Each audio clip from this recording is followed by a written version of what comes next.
할렐루야.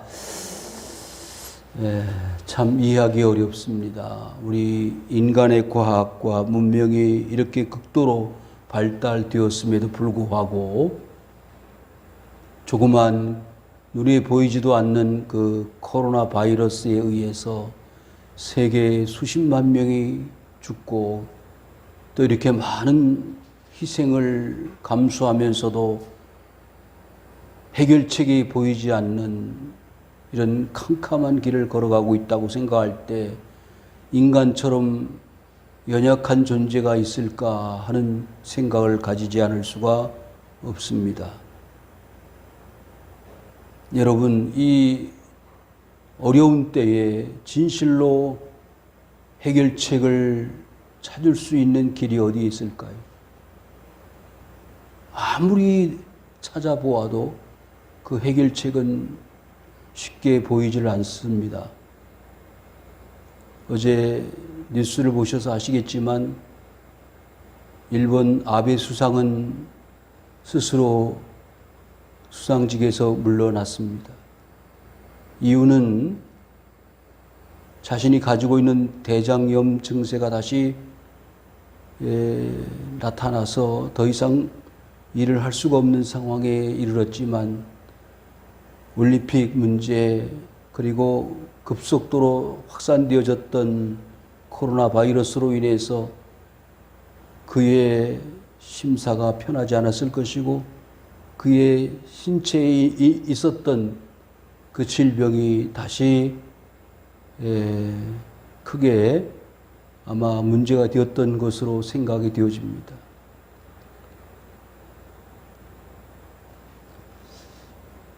우리나라에서도 이와 같이 확진자가 이제 300명, 400명에 오르락내리락하는 제2차 코로나 폭발이라고 하는 엄청난 위중한 상태에 이르게 되었고, 정은경 본부장은 이런 상태로 가면 다음 주에는 확진자가 2,000명을 상회할 수도 있을 것이라고 하는 조심스러운 전망을 내놓고 있습니다. 교회들은 대면 예배인가 아니면 비대면 예배인가라고 하는 문제로 사회적 갈등의 요소를 지금 가지고 있습니다. 과연 어떻게 해야 할지, 어떤 길로 가야 할지를 찾을 수가 없는 이 절박한 상황 가운데에서 오늘 우리는 말씀을 통해서 그 길을 찾아가야 되리라고 생각되어집니다. 이스라엘 백성들이 광야 40년을 보낸 이후 이제 그들은 그렇게 오매불만 기다렸던 젖과 꿀이 흐르는 땅을 목전에 두고 있습니다. 그런데 가장 지금 큰 문제는 그 땅을 과연 우리 손으로 쟁취하고 누릴 수가 있는가라는 문제에 봉착해 있습니다. 정탐꾼들을 보냈습니다. 보내는데 10 정탐꾼들은 그 땅은 우리가 차지할 수 없는 땅이다. 그 땅에는 거인들이 살고 있고 아낙 자손들이라고 하는 네피림에 준하는 엄청난 힘을 가지고 있는 원주민들이 살고 있기 때문에 우리는 그들에게 마치 메뚜기와 같은 존재다. 우리는 그들의 밥이 될 수밖에 없다. 그런데 두 정탐꾼은 뭐라고 말했습니까? 아닙니다. 하나님이 약속해 주신 그 땅은 젖과 꿀이 흐르는 땅인데 우리는 그 땅을 충분히 차지할 수 있습니다. 그리고 그들은 우리의 밥이 될 수밖에 없습니다라고 정탐꾼으로서 보고를 하지 않았습니까? 그 사람 두 사람은 여호수아와 갈렙이었습니다. 그래서 많은 사람들이 고민하고 갈등하는 이런 와중에 모세 지도자는 그들에게 희망의 메시지를 주고 있습니다. 오늘 우리가 당하고 있는 이 어려움과 환난에 있어서 정말 이 모세가 이스라엘 백성들에게 제시하고 있는 그 희망의 메시지가 다시 들려줄 수 있다면 얼마나 좋겠는가 하는 기대감과 희망을 가지고 저도 여러분들에게 말씀을 드리고 싶습니다. 본문의 말씀을 한번 보실까요? 내가 혹시 심중에 이르기를 이 민족들이 나보다 많으니 내가 어찌 그를 쫓아낼 수 있으리요. 가나안 땅에는 7 족속이 살고 있습니다. 지난 시간에도 말씀드렸다시피 그 땅이 아무도 살고 있지 않는 그런 약속되어진 그냥 들어가서 살기만 하면 되는 것이 아니라 이미 원주민들이 살고 있고 그들이 차지하고 있는 땅을 그들을 물리친 이후에 차지할 수 있다는 이런 사실을 앞에 놓고 이 이스라엘 백성들은 절망할 수밖에 없었던 것입니다. 아니 그렇게 고생해서 애굽을 떠나서 40년 광야 생활을 해서 여기까지 왔는데 또 무슨 전쟁, 그들과 싸움을 해서 그 땅을 차지할 수 있겠느냐라고 하는 두려움, 염려가 그들을 엄습하고 있습니다. 그리고 이야기를 들어보니까 그 7 족속들이 우리 숫자보다도 엄청나게 많은 사람들이고 또 우리보다 전쟁도 많이 했고 우리는 그들과 싸워서 결코 이길 수 없는 그런 어마어마한 상대가 될 수밖에 없으니 우리가 어찌 그들을 쫓아내고 그 땅을 차지할 수 있겠는가라고 하는 문제가 되겠습니다. 여기 말씀 가운데 나보다 많다 그랬습니다. 여러분 이스라엘 백성들이 지금까지 애굽을 떠나서 아니 그 이전부터 어떻게 하나님이 그들을 인도해 오셨는가를 그들은 잊고 있습니다. 망각하고 있다는 말이죠. 성도 여러분, 지금 우리가 당하고 있는 이 아픔과 고통은 사실 아무것도 아닐 수 있습니다. 왜? 그동안 하나님께서 우리를 지켜주시고 인도해 오신 그 모든 과거에 하나님의 인도하심에 비한다면 사실 아무것도 아니에요. 사사기서 7장 7절에 여호와께서 기드온에게 이르시되 내가 이 물을 핥아 먹은 300명으로 너희를 구원하여 미디안을 내 손에 넘겨주리니 남은 백성은 각각 자기의 처소로 돌아갈 것이니라 하셨다 그랬습니다. 성도 여러분, 미디안 군사와 싸웁니다. 그래서 싸워야 될 군인들을 모집을 했는데 2만 명이 왔어요. 자원해서 자기 나라를 지키겠다고 2만 명이 자원해서 왔는데 하나님은 그들을 다 시험을 해서 다 돌려보내고 이제 겨우 300명 남았습니다. 300명 가지고 수만의 미디안 군사를 대적해서 어떻게 싸우겠습니까? 그런데 하나님은 숫자에 연연하시는 분이 아니에요. 300명이 결사대만 있으면 얼마든지 저 미디안 군사를 물리쳐 이길 수 있다라고 하는 하나님의 메시지입니다. 성도 여러분, 오늘날 우리 한국 교회 성도들의 숫자가 결코 작은 숫자가 아니에요. 그럼에도 불구하고 이렇게 손가락질을 당하고 이렇게 무기력한 존재로 전락되어지는 것에 가슴이 터지는 거예요. 왜 말 한마디 제대로 못하고 빛의 역할과 소금의 역할을 하지 못하면서 하나님의 영광을 스스로 드러내지를 못하는 것. 여러분, 우리 스스로가 너무 교만해 있습니다. 우리 교회들과 우리 모든 한국교회 성도들이 너무 자만해 있습니다. 이제 우리는 스스로 무릎을 꿇고 인정할 것은 인정하고 이제는 하나님의 사람으로서의 진정한 퀄리티, 질을 보여줘야 합니다. 숫자가 아니에요. 300명을 가지고도 얼마든지 미디안을 물리칠 수 있었습니다. 그들이 가지고 갔던 무기는요, 무기가 아니요. 뭐예요? 횃불 가지고 갔지요?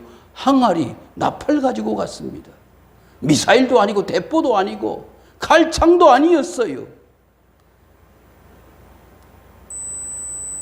마태복음 14장 20절에서 21절에 보면 다 배불리 먹고 남은 조각을 12바구니에 차게 거두었으며 먹은 사람은 여자와 어린이 외에 5,000명이나 되었더라. 여러분, 떡 5개, 물고기 2마리 가지고 있었잖아요. 너희들이 먹을 걸 얼마나 가지고 있느냐 확인해 보라. 그랬더니 어떤 어린 아이가 가지고 온 음식이 남아있는데 그 음식이 떡 5개, 물고기 2마리였다는 것 아닙니까? 이거 가지고 어떻게 먹입니까?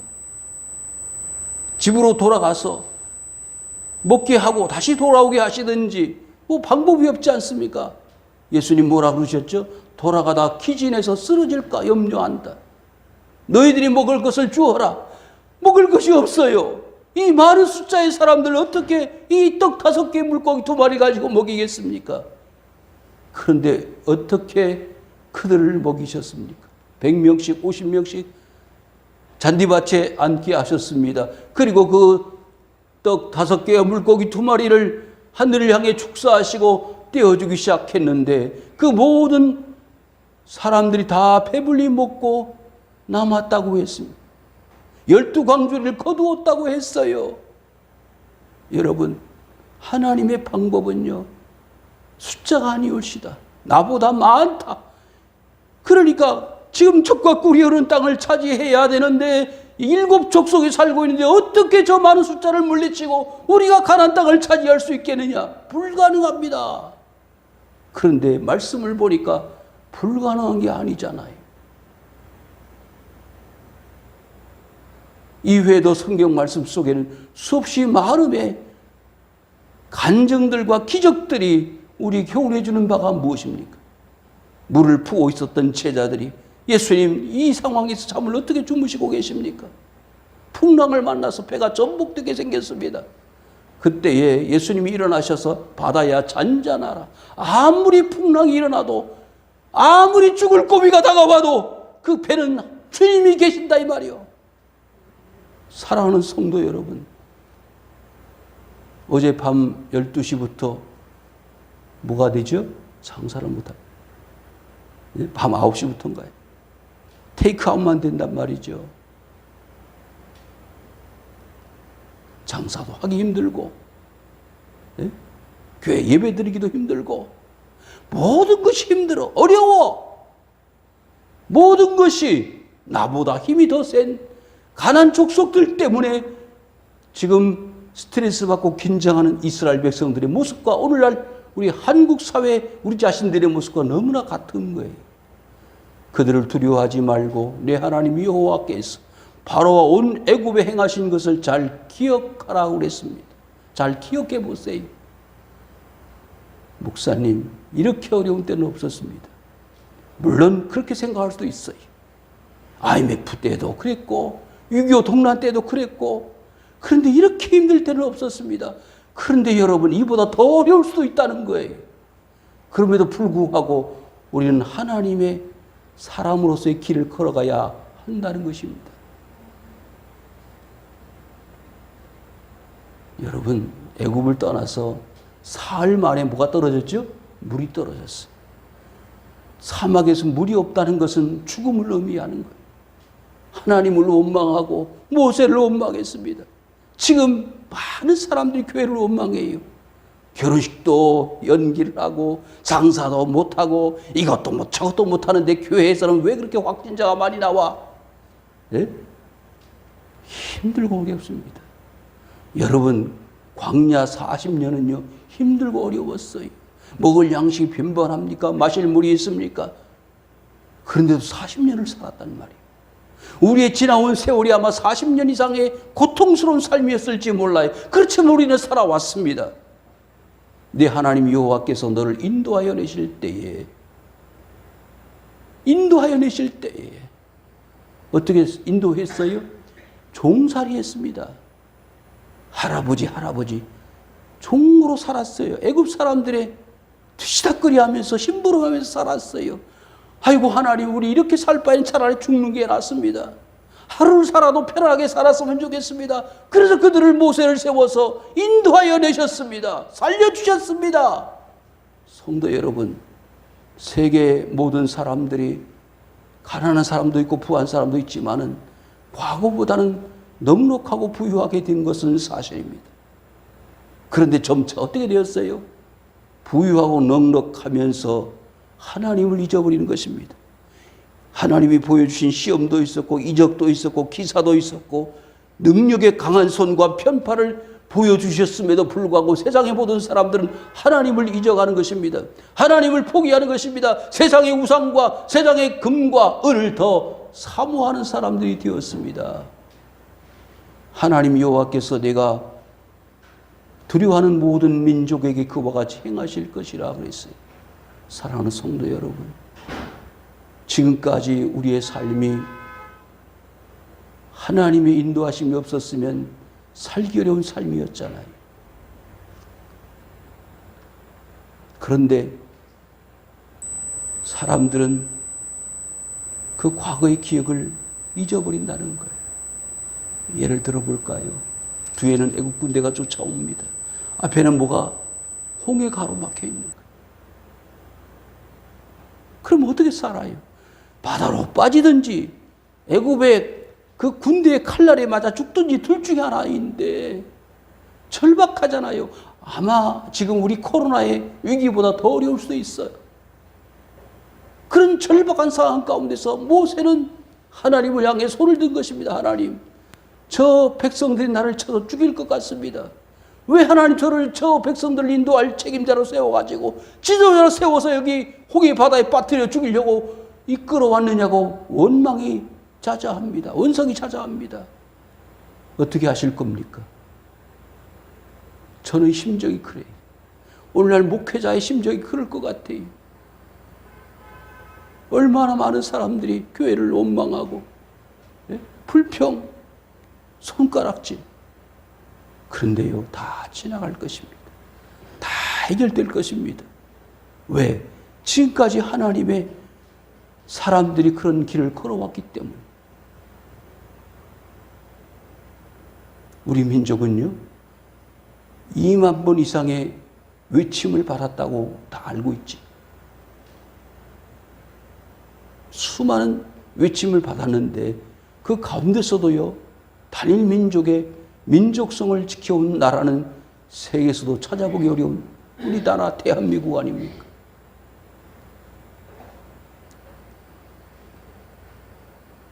오늘 20절 말씀에 제 제목을 잡았는데 한번 보실까요? 내 하나님 여호와께서 또 왕벌을 그들 중에 보내어 그들의 남은 자와 너를 피하여 숨은 자를 멸하시리니. 저는 이 말씀을 묵상하다가 무릎팍을 탁 쳤어요. 왜? 하나님은 왕벌의 교훈을 주시고 있다. 왕벌은요, 어떤 벌이냐면 두영벌이라고도 하고 호박벌이라고도 합니다. 이게 어떤 벌인지 잘 모르겠는데 허리가 가늘어요. 꿀을 마시고 꿀을 먹고 사는데 처음에는 어려서는 작은 곤충을 잡아먹고 산대. 그런데 이게 자라나서는 허리가 너무 가늘기 때문에 그걸 다 소화를 못해서 꿀물 먹고 산다는 거예요. 독특한 벌이죠. 근데 이 왕벌이 가지고 있는 독이 얼마나 센지 한번 물리면 거의 수분 내에 즉사한다. 이런 벌을 하나님이 누구한테 보낸다? 이스라엘을 대적하는 자들에게 보낸다 그랬어요. 여러분, 두려워하지 마시고 염려하지 마세요. 어떻게 보면 지금 그 교훈을 주시고 있는 것 같아요. 코로나 바이러스는요, 왕벌일지 몰라요. 그러면 왕벌에 물린 사람들이 죽는 것처럼 코로나 바이러스에 걸린 사람이 죽는 것, 우리의 원수들, 그건 아닐 수 있어요. 하나님의 뜻은 모르는 것이니까. 그렇지만 이 왕벌의 교훈을 통해서 하나님이 주시고자 하는 교훈이 우리에게 있을 것이라고 믿습니다. 이스라엘 백성들은 하나님을 두려워하는 민족이고 하나님이 함께 하시는 민족 아니었습니까? 그래서 자연 만물을 통해서 하나님이 살아계심을 보여주셨음에도 불구하고 그걸 믿지 않는 거예요. 그걸 불순종하는 거예요. 그래서 하나님은 수단 방법을 다 사용하셔서 하나님이 그들과 함께 하신다는 것을 보여주시기를 원하신 겁니다. 여러분, 이스라엘 백성들이 애굽을 떠날 때 몇 가지 재앙이요? 10가지 재앙을 내리셨잖아요. 이스라엘에게는 절대로 해가 되지 않도록 애굽 사람들에게만 그 재앙이 내려졌다는 사실을 우리는 잘 알잖아요. 성도 여러분, 이런 코로나 바이러스의 교훈은 불신자들에게 보여주는 교훈이 아니라 믿는 하나님의 사람들에게 보여주는 살아있는 교훈이 올시다. 그래서 지금도 하나님이 살아계신다는 것을 보여주시는 하나님의 살아있는 역사라고 말이에요. 왜 그것을 모르십니까? 하나님 너무하시오. 하나님은 무자비하시오. 왜 이렇게 수십만 명의 사람들을 희생시키느냐? 여러분, 그 놀라운 뜻은요, 하나님의 말씀 속에 숨겨져 있어요. 날아다니는 새 한 마리를 떨어뜨리는 것도 하나님의 허락하심이 없이는 불가능하다 그러지 않았어요. 그런데 하물며 수십만 명의 인간들이 죽어가는데 하나님이 모르시겠어요? 그것은 이 지구상에 사는 많은 사람들이 하나님을 기억하라는 것입니다. 하나님을 인식하라는 거예요. 예? 그렇잖아요. 그 천하보다 귀한 한 영혼을 하나님은 잃어버린 양을 찾듯이 산을 넘고 들판을 건너서 찾아내시는 목자와 같이 찾아내시는데 어떻게 이렇게 수십만 명이 희생을 당하는 것을 하나님이 그냥 보시고 계시겠느냐? 여러분, 애굽 사람들이 희생을 당한 것은 하나님이 눈 하나 깜짝하지 않으십니다. 그러나 이스라엘 백성들은요, 한 사람의 영혼이라도 장자들이 절대로 죽지 않아요. 왜?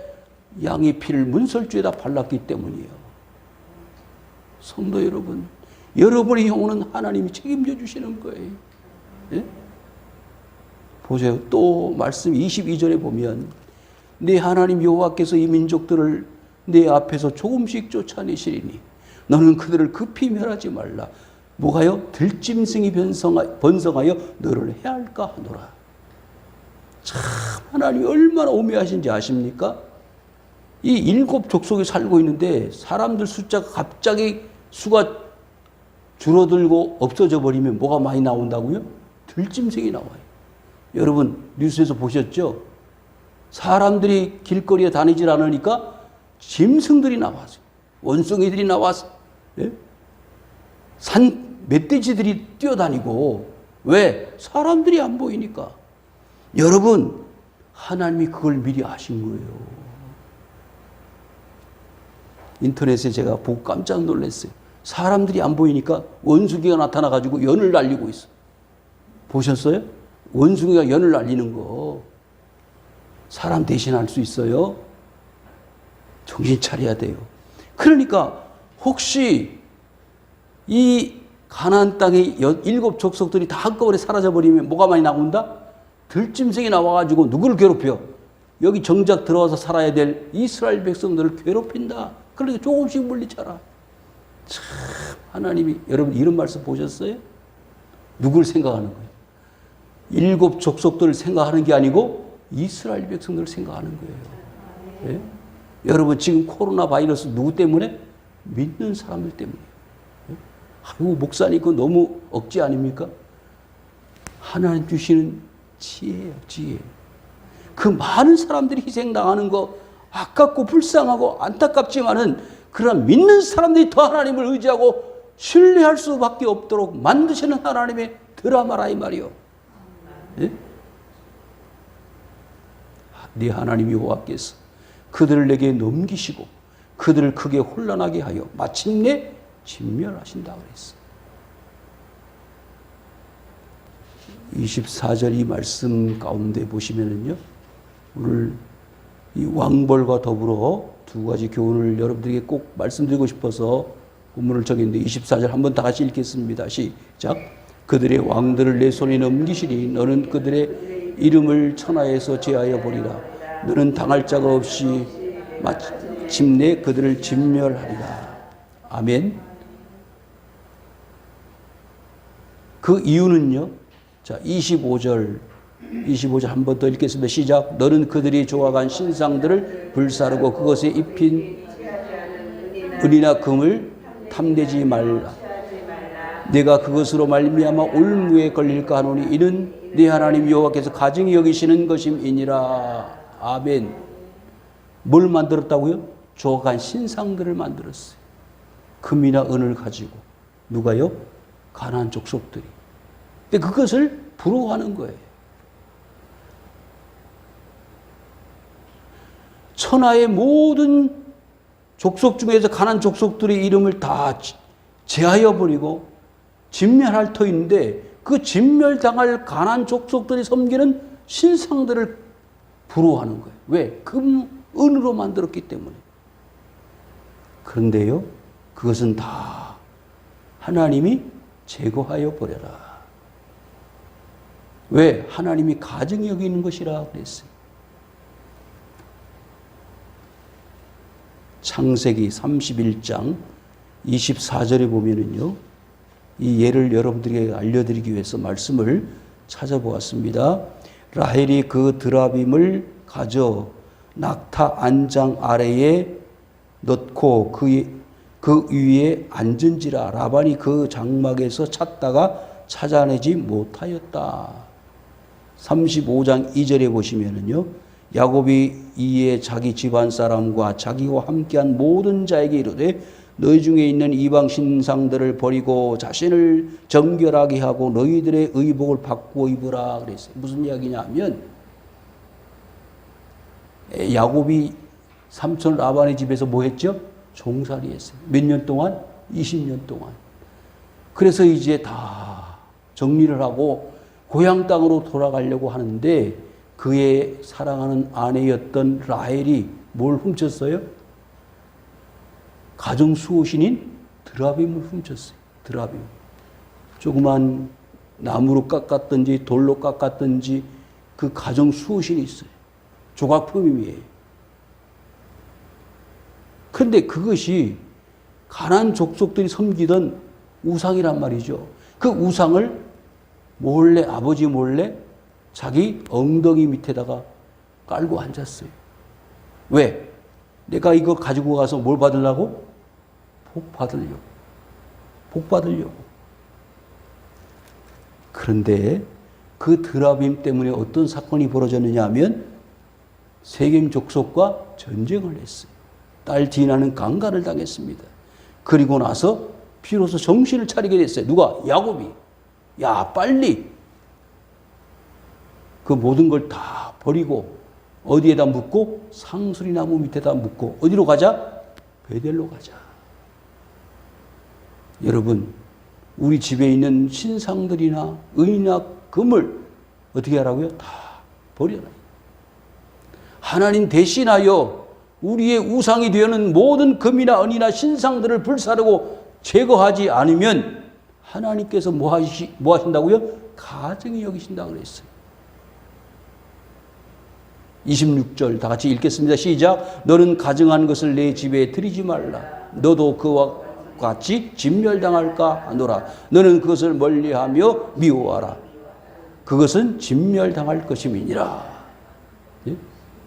성도 여러분, 오늘날 사회가, 국가가 왜 이런 고통을 당하는지 아십니까? 그 이유는요, 집에 들여서는 안 될 뭐가 있어서 가증한 것들이 있기 때문에. 여러 차례 언급을 했지만 이번 새로 구성되어진 국회에서 절대로 차별금지법은 통과돼서는 안 됩니다. 여러분, 아들을 데리고 와서, 남자를 데리고 와서 내 아내 될 사람이라 그러면 기절초풍할 일이잖아요. 그게 뭐예요? 차별금지법이에요. 통과시키면 그런 일이 벌어진다는 거예요. 그런데 몰라요. 누가? 국민들이. 국회의원들이 그냥 통과시켜버리면 그런 일이 벌어진단 말이에요. 말은 아니다 그러지만은 설교 시간에 동성애를 비판하는 목회자를 고발하면 벌금을 물어. 그게 차별금지법을 만든다는 이유예요. 똑같은 성이에요. 남성도 여성도 또 새로운 하나의 성을 만들어서 중성도 똑같이 인간의 존엄성을 가지고 있기 때문에 그 존엄성을 파기하는 어떤 행위도 용납할 수 없다는 게 차별금지법입니다. 그것을 국회에서 지금 입법을 하고 심지어는 교회를 다니는 사람들이 거기에 입법에 참여하고 있다는 거예요. 기절초풍할 일입니다. 성도 여러분, 이런 것을 나라 안에, 가정 안에 받아들이고서야 어떻게 하나님의 복을 받을 생각들을 하십니까? 그래서 깨달아야 합니다. 배워야 합니다. 무엇을? 하나님의 말씀. 그냥 무조건 반대하는 게 아니라, 무조건 입법을 금지시키려고 하는 게 아니라, 이건 하나님의 말씀에 위배되어지는 것이고 창조 일서를 깨뜨려버리는 어마어마한 범죄 행위이기 때문에 우리는 못합니다라고 이유를 정확하게 대고 금지를 하고 반대를 해야 됨에도 그걸 잘 모르고 있다는 거예요. 어떻게 된다고요? 너도 그것과 같이 진멸당할까 하노라. 여러분, 이 이스라엘 백성들이 가나안 땅에 들어가서 제일 첫 번째 부딪힐 것이 뭔지 아세요? 가나안 사람들이 섬기던 바알과 아세라를 섬기는 겁니다. 그 바알과 아세라를 섬기는 이유가 뭐라고 그랬죠? 농사의 신, 농경신을 섬기는데, 근데 이 농사의 신이 바알과 아세라인데 무자비한 성적 타락을 받아들이는 거예요. 바알과 아세라 신전에서 어떤 일이 있었는지 아십니까? 남창이 있었습니다. 남자 창기가 있었고 그 남자 창기와 여자 창기가 그런 불법적인 성행위를 뭘로? 제사 행위로 행하는 거예요. 그렇다면 이스라엘 백성들이 그 가나안 땅에 들어가서 그것을 받아들인다. 어떻게 되겠어요? 하나님을 무시해버리는 거예요. 왜? 하나님 그걸 허락하지 않기 때문에. 여러분, 우리 대한민국 땅에 이런 일들이 벌어진다는 거예요. 뭘 인정하면. 차별금지법을 인정하면.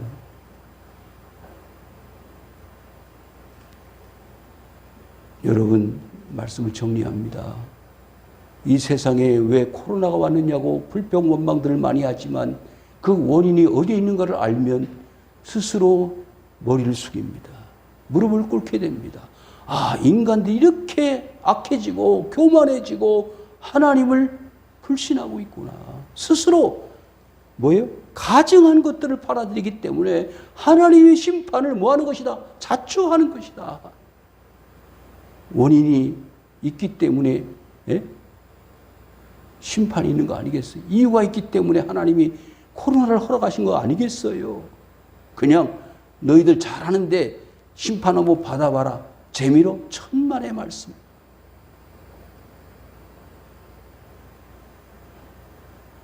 왕벌의 그 무서운 독을 우리는 기억하기 앞서서 우리의 삶 속에 있는 가증한 것들을 절대로 우리 가정과 교회와 국가에 받아들이지 않도록 우리는 조심해야 합니다.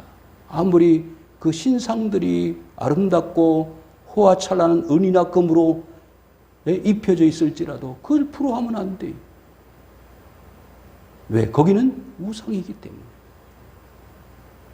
아무리 높이 쌓아졌던 바벨탑이라고 해도 그것이 하나님 앞에 범죄가 됐기 때문에 바벨탑은 무너지게 된 것 아닙니까? 창세기 6장에 사람들이 하나님을 잊어버리고 시집가고 장가하는 데만 혈안이 되어져서 하나님을 우습게 여기고 만홀히 여길 때 하나님은 이 땅의 모든 사람들 지으신 것을 한탄하고 하나님이 심판하시기 위해서 홍수의 심판을 내리지 않으셨습니까? 하나님은 이제 마지막 이 땅을 심판하실 불의 심판을 예고하고 계십니다. 이 세상이 다 사라질 불의 심판이 남았습니다. 우리는 코로나보다 더 무서운 하나님의 재앙이 예고되어져 있음을 우리는 알아야 합니다. 어디에서요? 요한계시록에서. 요한계시록에서. 마지막에 얼마나 무서운 재앙들이 나팔재앙, 대접재앙, 인재앙, 수를 셀 수도 없는 어마어마한 재앙들이 예고되어져 있습니다. 우리는 그 재앙을 무서워서 하나님 섬기는 건 아니지만은, 그러나 이 재앙 속에서 하나님을 온전히 섬기기 위해서는 내 삶 속에 거룩한 삶이 유지되어져야 한다. 내 삶 속에서 절대로 하나님 외에 다른 신을 섬김으로, 하나님을 만홀히 여기고 우습게 여김으로 왕벌의 심판을 받는 이런 어리석은 일은 일어나서는 안 되겠다는 경각심을 가지고 이 코로나의 위기 속에서도 담대히 하나님 여호와만을 섬기고 따라가며 순종하는 성도들이 되어질 수 있기를 주님의 이름으로 축원을 드립니다. 여호와 아버지 하나님,